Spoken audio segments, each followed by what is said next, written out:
Student, in today's lecture we are going to start our next chemical property, action of silver salt of carboxylic acid.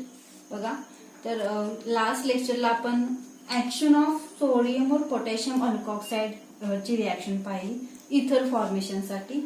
तर ती reaction काय होती आपली बघा last लेक्चरचं सांगते. Suppose आपण सोडियम अल्कॉक्साइड घेतलं बघा इथे सोडियम अल्कऑक्साइड. आता तुम्हाला माहितीये सोडियम अल्कऑक्साइड त्याच्यामध्ये alk means any alkyl group आणि ऑक्साइड मीन्स ऑक्सिजन.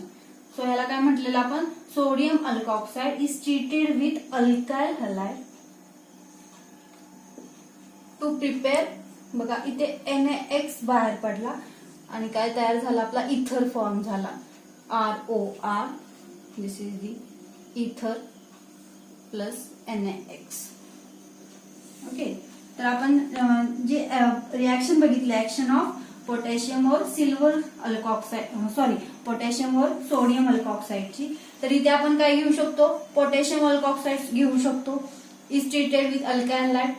तर इथे तुम्हाला इथर मिळेल आणि बाय प्रोडक्ट बाहेर पडेल KX बाहेर पडेल जर आपण इथे पोटॅशियम अल्कऑक्साइड घेतलं तर.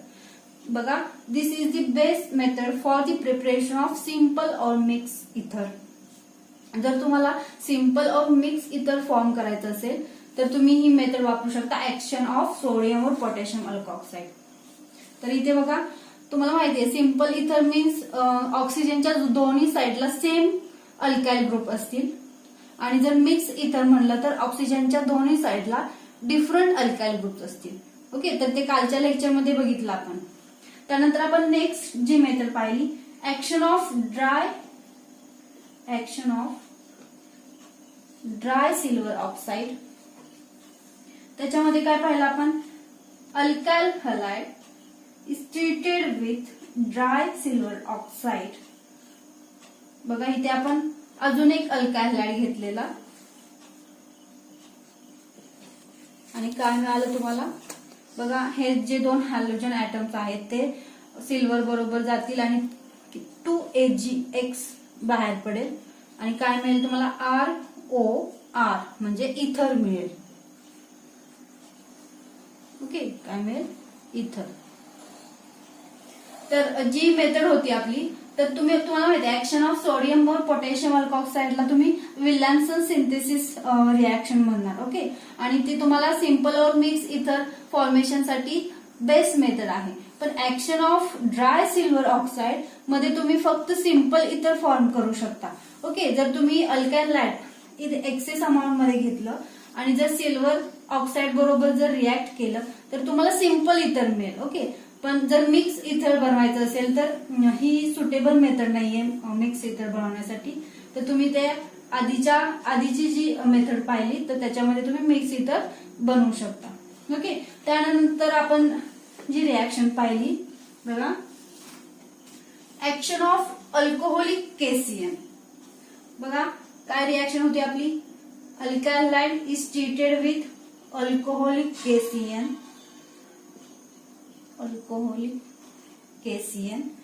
आणि इथे काय बाहेर पडलेलं आपला KX बाहेर पडला आणि काय मिळालं तुम्हाला RCN.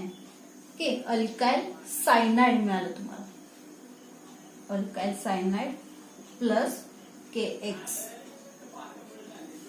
ओके त्यानंतर आपण वेगवेगळे एक्झाम्पल्स घेतले आणि रिएक्शन पाहिली तर तिथे तुम्हाला अल्काइल सायनाइड मिळालं. म्हणजे जर तुम्ही अल्काइल हलाइड जर अल्कोहोलिक केसीएन बरोबर जर ट्रीट केलं तर तुम्हाला अल्काइल सायनाइड मिळेल. त्यानंतर आपण alkyl halide is treated with AgCN बरोबर पण रिएक्शन केली. Okay alkyl halide is treated with AgCN alcoholic AgCN.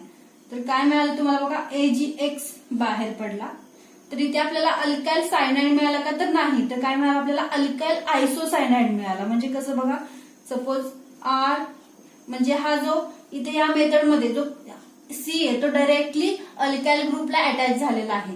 तर इथे या रिएक्शन मध्ये म्हणजे action of AgCN alcoholic AgCN मध्ये काय होईल बरोबर उलट होईल. म्हणजे हा जो नायट्रोजन आहे तो डायरेक्टली अल्काइल ग्रुपला अटॅच होईल. म्हणजे कसं होईल NC. ओके, ते मी असं दाखवलेलं कोऑर्डिनेट बॉन्ड, म्हणजे जे नायट्रोजनचे लोन पेअर असतील ते कार्बनचे 2 व्हॅलेन्सी सॅटिस्फाय करतील आणि काय मिळेल तुम्हाला, alkyl isocyanide. Okay, plus AgX. समजलं? तर हे आपण कालच्या लेक्चरमध्ये पाहिलं केमिकल प्रॉपर्टीज. तर आज जे आपण बघणार आहोत ते action of silver salt of carboxylic acid. तर तुम्हाला माहिती आहे कार्बोझॅलिक ऍसिडचा फंक्शनल ग्रुप कोणता आहे बघा, RC double bond OH. Okay, हा जो फॉर्म्युला आहे तो कार्बोझॅलिक ऍसिडचा हा फंक्शनल ग्रुप आहे. तर हा जो हायड्रोजन ऍटम आहे तर त्याला काय म्हणतो आपण, acidic hydrogen.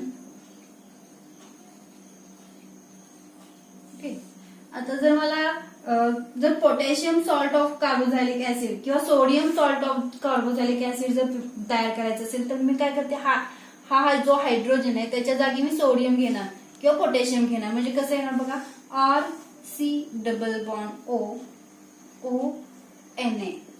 This is the sodium salt of carboxylic acid. आणि जर मी इथे पोटॅशियम जर घेतलं तर काय येईल, potassium salt of carboxylic acid. म्हणजे कसं, RC double bond OK. Okay, this is जर घेतलं इथे आपण जर पोटॅशियम तर potassium salt of carboxylic acid. पण आपल्याला ते दोन्ही नकोय, sodium salt of carboxylic acid पण नकोय आणि potassium salt of carboxylic acid पण नकोय. तर आपल्याला काय पाहिजे, silver salt of carboxylic acid. बघा म्हणजे कसं येईल, हा जो हायड्रोजन आहे त्याच्या जागी फक्त काय येईल, सिल्वर येईल. म्हणजे कसं, RC double bond OAG. Okay, this is दी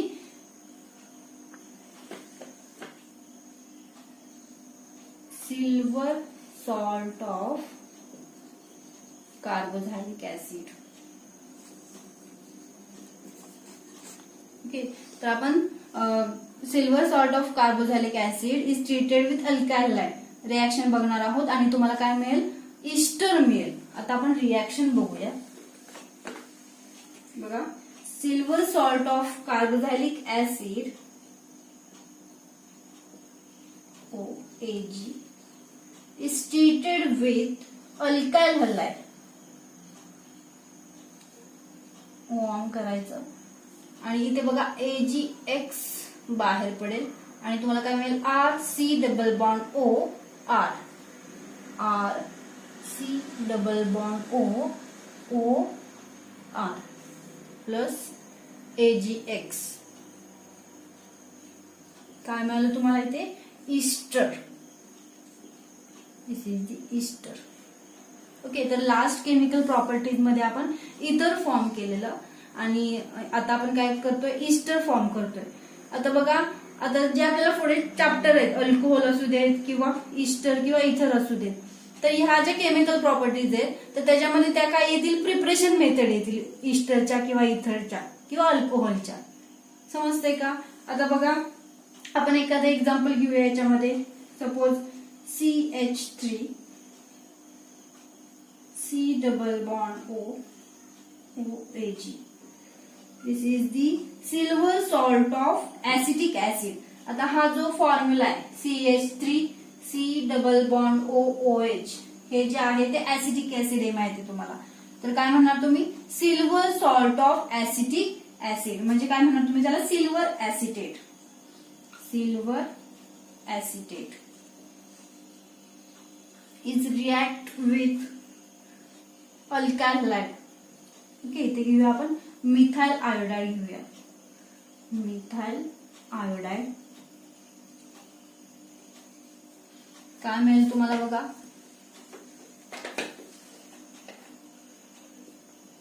बघा काय बाहेर पडलं, AgI आणि CH3 C double bond OCH3 CH3 C double bond OCH3 plus AgI.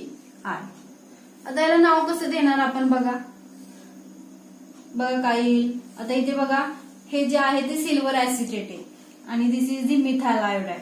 आता आपल्याला बाहेर काय पडलाय बाय प्रोडक्ट, सिल्वर आयोडाइड पडलाय. म्हणजे हा जो सिल्वर आहे आणि हा आयोडाइड गेला सिल्वर आयोडाइड. राहिलं काय मिथाइल ऍसिटेट. म्हणजे ह्याचं नाव काय असेल मिथाइल ऍसिटेट.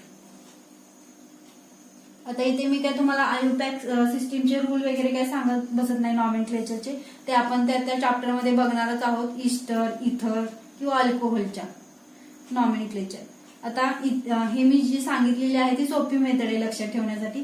आता सिल्वर आयोडाइड जर बाय प्रोडक्ट बाहेर पडला तर राहिलं काय इथे मिथाइल ऍसिटेट. सो ह्याचं नाव काय येईल मिथाइल ऍसिटेट. बघा इथे हा मिथाइल आणि हा ऍसिटेट. हा ऍसिटिक ऍसिडचा हे ऍसिटिक ऍसिड आहे. सो ह्याचं नाव झालं सिल्वर ऍसिटेट झालं. आणि राहिलं काय मिथाइल ऍसिटेट. मिथाइल ऍसिटेट समजलं का मिथाइल ऍसिटेट. आता आपण अजून एक एक्झाम्पल घेऊया.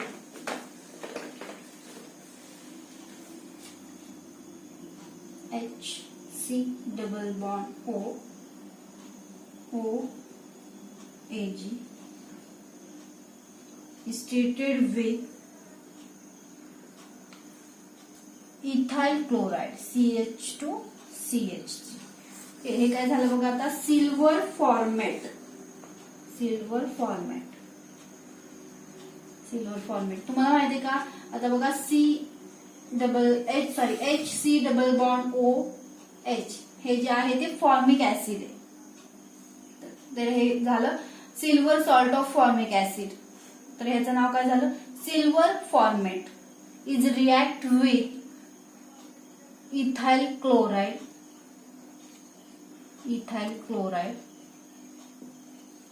टू फॉर्म बघा AgCl बाहेर पडला. AgCl काय राहिलं HC double bond O CH2CH3. HC double bond O CH2CH3 plus. आता इथे काय गेलं काय सिल्वर क्लोराइड गेलं. राहिलं काय इथाइल फॉर्मेट. तर याचं नाव काय असेल इथाइल फॉर्मेट.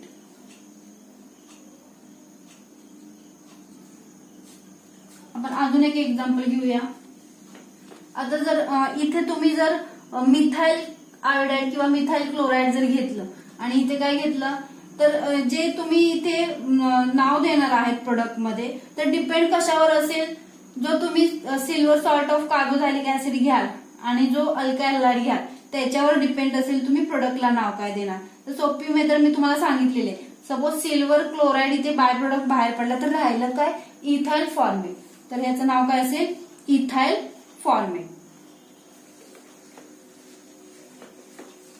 आता मी घेते इथे suppose CH3 CH2 C double bond O AG घेतलं मी. तर हे काय असेल सिल्वर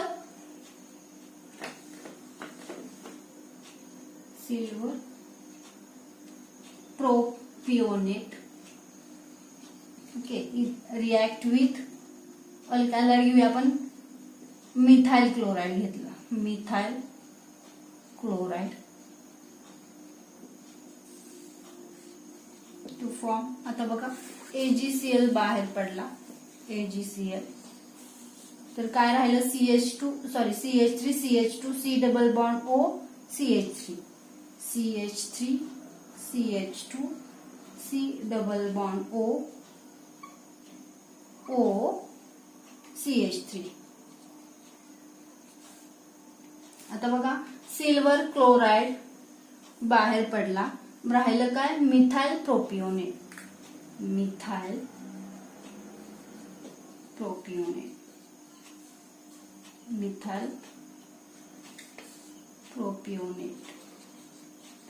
समजलं का नाव कसं द्यायचं ते. आता ते आपण नॉमेनक्लेचर मध्ये त्या चॅप्टर मध्ये बघणारच आहोत. पण ही जी सोपी मेथड आहे लक्षात ठेवण्यासाठी ती लक्षात ठेवा. आणि जर तुम्हाला रिॲक्शन जर सराव करायचा असेल तर सारखं लिहायचं म्हणजे सराव होईल रिॲक्शनचा. जर तुम्ही वाचलं आणि सपोज तेवढ्यापुरतं तुमच्या लक्षात राहिलं आणि थोड्या वेळाने जर तुम्ही लिहायला गेलात रिॲक्शन तर तुम्हाला काही आठवणार नाही. त्यासाठी तुम्ही सारखं लिहून सराव केला पाहिजे रिॲक्शनचा. ठीक आहे. आता ही जी मेथड आहे ती ईस्टर फॉर्मेशनची मेथड केमिकल प्रॉपर्टीज पाहिली आपण. नेक्स्ट लेक्चरला आपण नेक्स्ट केमिकल प्रॉपर्टीज पाहू. थँक्यू.